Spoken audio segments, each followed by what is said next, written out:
كلمه ان هي هيبقى فيها نوع من انواع اللي هو ايه، ان القرار اللي هينزل من اللجنه الاولمبيه او هتصدره اللجنه الاولمبيه خلاص هيبقى مسلم بيه لكلا الطرفين، الرابطه والنادي الاهلي.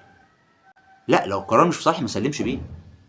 انا مش معنى كده ان انا عايز قرار عافيه متزوق على مقاسي، لا، قرار حق، انت معاك ورق حق، لو قبلت بيه يبقى انت معاكش ورق حق، يبقى انت كده مفيش اي مشكله.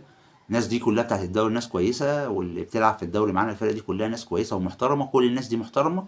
وانت تعالى لي بقى اداره النادي الاهلي، اداره النادي الاهلي يبقى جات لي بقى، مش انا بس يعني، انا وجمهور الاهلي يعني، او كل مثلا نفس دماغه او نفس الفكر يعني.